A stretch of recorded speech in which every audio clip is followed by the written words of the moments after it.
Muchas gracias. Hi, Aaron. How are you? Good, man. How are you? Nice. First of all, thank you so much for this interview. Yeah, Uh, thanks for doing it. yeah, I have a few questions for you about your band. So first, tell me, how are you feeling about performing at the Missed Ourselves Festival and being in Mexico? I love Central and South America. So, any chance we get to come down there, um, it's just a great opportunity. I love the people and the food and the atmosphere. I feel like in Central and South America, the fans are more excited than pretty much anywhere we go. So it's a really awesome thing. Nice. And this festival is in its second year. Since the organizers have intended to bring all the emo music genre to our country, and you came from the last year, hmm Circo Volador.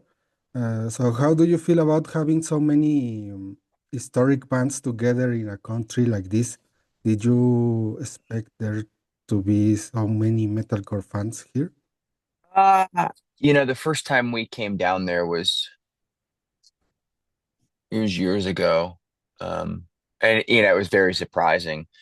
Um, just the fans and their reaction to the music and kind of how much they love it down there. So it's really cool, but definitely more than I always expected. So yes. Nice. Now tell me about your new album, The Place After This One. It, it has so many emotion. It's like a roller coaster for me. Uh, Mm. so going from really strong guitars to more melodic sounds and um, We always try to make something that's true to us in the moment. I think for any artist you really can't, if you're doing it in an honest way, you really can't synthesize um something for the sake of just doing it. You have to really make what you feel at the time. So for Under Oath, I think with every album, in a career that's as long as ours, um, we just have to really try to stay true to ourselves and try to stay true to our feelings and our art and what we're making. So yeah. nice. And I'm particularly struck by, and I really like the lyrics of the Generation No Surrender. Hmm. I think they're very appropriate for the times we live in. So, Sure. but what's the really meaning of the song? And for example, what are you talking about when you say it's us versus them?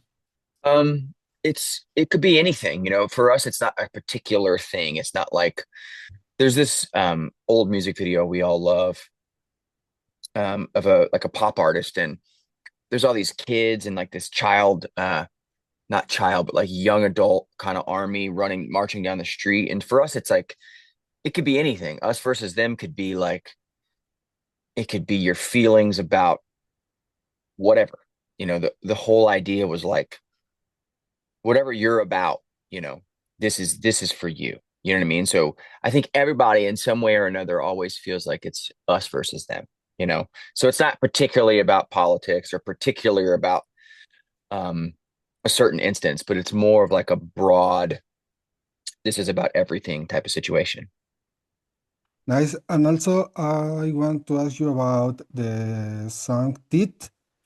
It's a song that even has a rap bass and some raped melody. So the Mm. song is completely different. And how do you decide on the music you'll put on your album?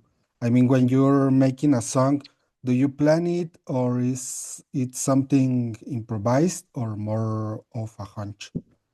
Ah, it can be any and all. I mean, there's no rules, with how we do this stuff. But for us in particular, with Teeth, um, our friend who was helping us make the album, this kid named Danon, he has showed me a song by a different artist that he was working on that, wasn't this song at all, but it had like a sort of almost like a pop feel and then the big, heavy kind of chromatic breakdown thing. So that's what kind of gave me the idea.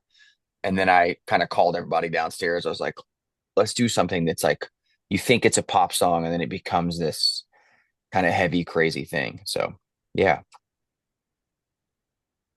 Nice. And now about the other album. Next year, your album, Define the Great Line, turns 20 years.